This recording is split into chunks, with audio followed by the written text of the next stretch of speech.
Pilipinas, magandang araw po sa inyo, Luzon, Visayas at Mindanao at sa mga ka-coffee natin abroad. Magandang araw po sa inyo. Nagkalat na naman po itong 18 Marites. Yan ang nga ba sinasabi natin eh. Doon sa 18 na pinatawag po ng NBI, tanging 16 lang ang nakadalo. Anong nangyari doon sa dalawa? Bakit hindi sumipot? At ito ayaw nilang magpa-interview o magpa-interrogate ng isa-isa. Pwede ba yun?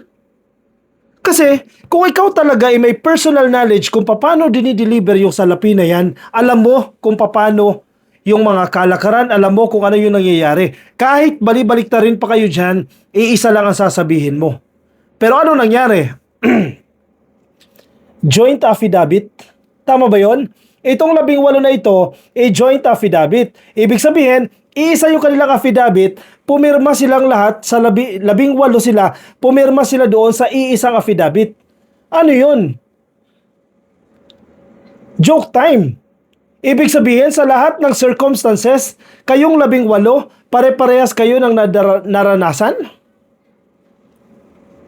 One for all for one, ganun ba yun? So sa lahat ng delivery, kayong 18 sama-sama? Aba, hindi pwede yan. Sabi ng mga legal experts, hindi valid yan. Dapat solo-solo kayo ng affidavit ninyo. Kasi kung kayong 18, magkakaiba kayo ng karanasan. Magkakaiba kayo ng experiences. Magkakaibang araw na kayo ay nag-deliver ng salapi. Kasi ang gagawin sa kanila, isa-isa kayo. Sige. Si Marites 1, interviewin ka, anong nangyari, kwento mo. Hiwa-hiwalay na kwarto hindi kayo sama-sama. Si Marites 2, anong nangyari, kwento mo yung sitwasyon, paano naganap yung pagdi-deliver ng salapi. O si Marites 3, sige, ikwento mo. Ayaw nila yan. Yung 18 Marites, ayaw nila ng hiwa-hiwalay. Kaya yung nangyari sa investigasyon sa NBI, wala. Ayaw nila magpa-interview ng isa-isa eh. Gusto nila one for all for one. So wala nakuha sa kanila. Identity lang nila. Ayaw nilang pumayag. Tama ba yun? At itong si Topacio, iba ang sinasabi ni Topacio parang ano daw parang ginigipit daw itong 18 Marites Pakinggan natin yung sinasabi nitong Topacio na to, na sinampahan na ng kaso dyan sa Integrated Bar of the Philippines. Teka lang itong video na to courtesy of Laitera. Nagulat ako. Kasi kami naman nag-cooperate. Masabi ko, out of respect to the institution, may sampina, pumunta kami. Ang gusto po nilang gawin, ibukod ng isa-isa sa kanya-kanyang mga kwarto ang bawat isang subject ng sampina at tanungin. Hindi po pwede yun. Now we are trying to get statements na maaaring self-incriminatory. Maaari kasi I insist, wala kami tinatong kinakatanong. Nagulat ako. Bakit ayaw nyo? Tsaka iniinom natin dahil medyo mahina yung boses natin. Tanong natin kay Topacio, Sir, bakit ayaw nyo ng hiwa-hiwalay na interview doon sa mga 18 Marites? Alam nyo yung sagot, ka-coffee. Kasi kapag hiwa-hiwalay sila, magkakaiba sila ng sasabihin. Magkakaiba sila ng kwento, magkakaiba sila ng narrative. So kapag pinagtugma mo yan, kinorroborate mo yung mga sinasabi nila, hindi magtutugma. Lalong mahuhuli na nagsisinungaling itong mga to. Kaya yung gusto nila joint, sama-sama. Gusto nila iisang affidavit. Kasi gawa ng abogado yung affidavit. Doon niya umamin si Attorney Baligo din na nagkamali siya sa affidavit Kinuhaan niya ng statement itong 18 Marites at nag-assume siya doon sa affidavit. Kaya siya sinampahan ng kaso ni Laila de Lima. Diba? Nakakahiya itong mga to. Ayaw nyo magpa-interview ng isa-isa kayo. Kasi alam nyo kung ano yung mangyayari. Sa pool. Sino ngayon ang nagsasabi ng totoo? Sino ngayon ang nagsisinungaling? Halatang nagsisinungaling kayo kasi ayaw nyo magpa-interview ng hiwa-hiwalay. Kasi magkakaiba kayo ng sasabihin. Headline ng ABS-CBN. Nasa ABS yan Sige, basahin ko na lang. Defensor, si Mike Defensor na allegedly ito yung nagma-mastermind dito sa 18 Marites Pero may nagko-control din kay Defensor 16 alleged ex-Marines respond to NBI subpoena. In fairness naman, sige, nagpunta sila sa NBI. Oh, okay, sige, thank you. At iprenisenta ninyo yung sarili nyo sa NBI. 16 of 18 individuals claiming to be former Marines who acted as bagmen responsible for delivering bribes to government officials went to the National Bureau of Investigation ngayong araw po ng Webes to respond to the subpoena issued against them. Kasi kapag hindi talaga sila nagpakita dyan, lalo silang mabubulilyaso. O syempre, nagpasama sila kay Atty. Topacio. Si Topacio, kahit napakasama mo na, kahit napaka-demonyo mo na, basta may chiching-chiching, sige, pagtatanggol ka niyan. The subpoena was issued following an earlier press conference where lawyer Levi Baligod presented the 18 individuals who allegedly delivered bribes to officials in relation to the flood control projects. Yung ugat din ng away dyan sa Senado ni Marcoleta at ni Lacson, itong 18 Marites din. Actually, one of the roots, no? Hindi naman talaga yan yung primary root, no? Kasi hindi inimbestigahan ni Lacson sa Blue Ribbon Committee itong 18 Marites kasi halata naman na nagsisinungaling. Nagalit si Marcoleta dyan. Ito na naman, NBI na yan. Wala na sa Senado yan. O ayaw din ng mga yan. Kasi halata, mauhuli sila na nagsisinungaling sila. They don't have anything to profit from accusing people in higher position ng kasinungalingan, sabi ni Baligod, insisting that the former alleged Marines did not receive anything from their affidavit. Sige, isa-isahin natin yan. Sabi ni Baligod, walang mapapala itong 18 Marines. Marites ha, wala silang mapapala sa pag-aakusa sa presidente kay Romualdez at kung sino pa man pong matataas na opisyal na gusto nilang ituro. Wala daw pong mapapala. Therefore, bakit nila gagawin yan kung wala silang mapapala? O tanongin ninyo yung sarili nyo, bakit nyo gagawin yan kung wala kayong mapapala? Doon sa 18 Marites, bakit nyo gagawin yan kung wala kayong mapapala? Ang lumalabas na report pinangakuan ng milyones pero ang naibibigay pa lang daw 1 milyon. Pero hindi raw yan yung usapan. Kung ikaw doon sa 18, itataya mo ba yung kredibilidad mo?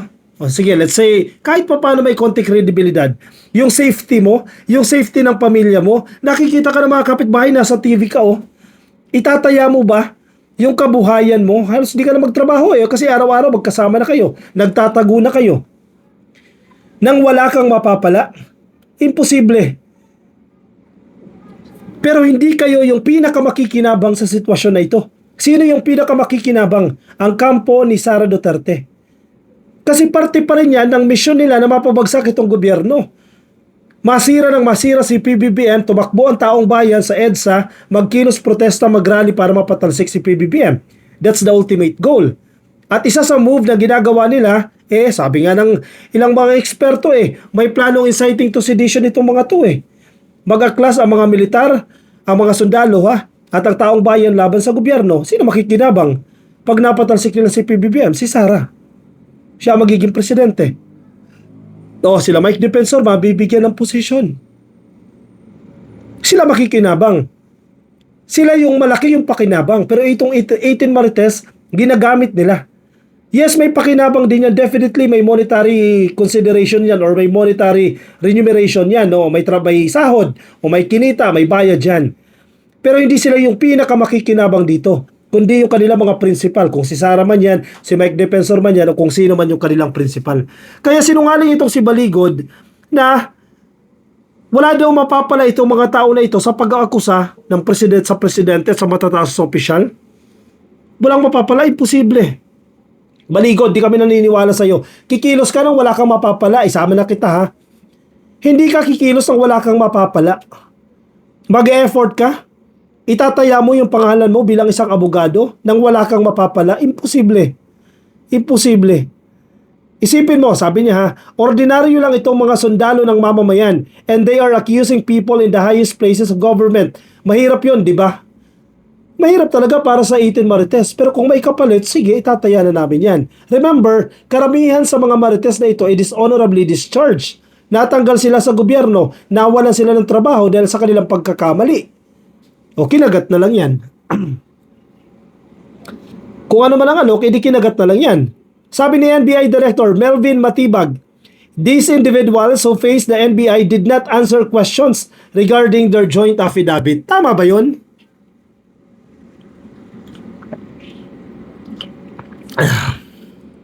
Nawawala yung focus eh. Tama ba yun? Ako na-imagine ko wala tayo doon sa scenario, pero na-imagine ko, halimbawa yung investigador ng NBI agent, no? O sige, ikwento mo, isalaysay mo, kailan ka nag-deliver. Iiling-iling lang. Hindi ako makakapagsalita. Lahat silang 18, iisang tono, hindi sila magsasalita. Kasi nautusan na sila ni Topacio eh.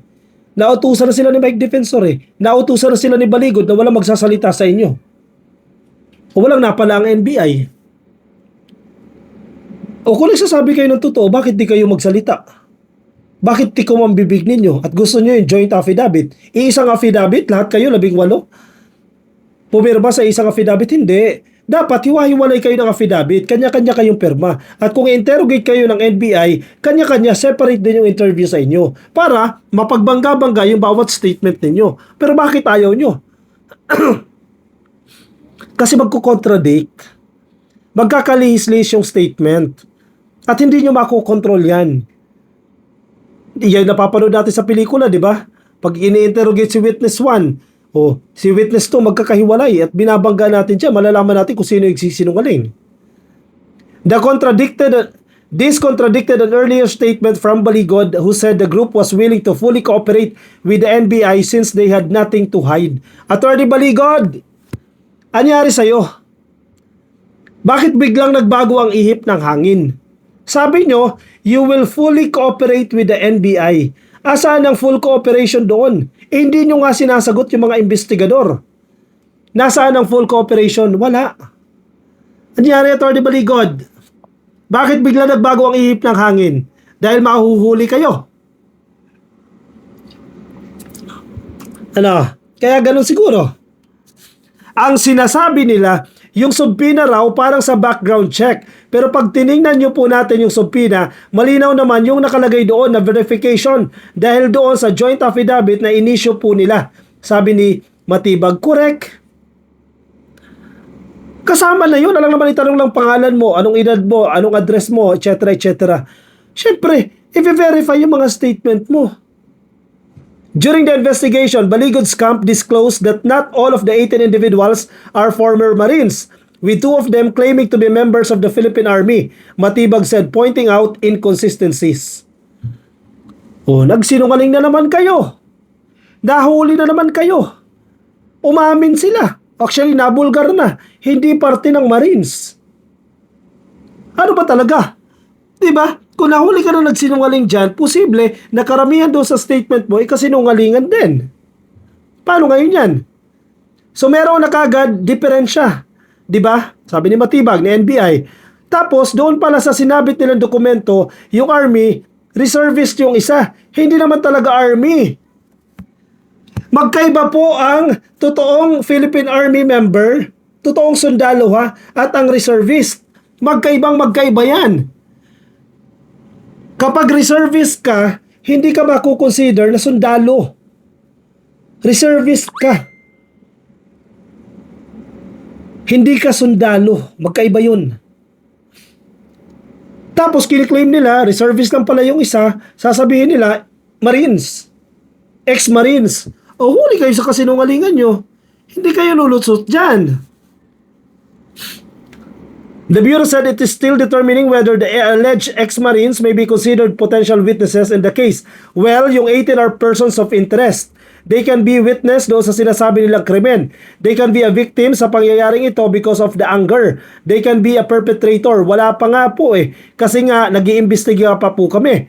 Sabi ni Matibag, hindi nga nagko-cooperate din Itong 18 Marites Hindi na Marines Kasi nabulgar na yung identity ng mga ito. 2 of the 18 ex-Marines were not able to attend due to family matters, according to Baligod.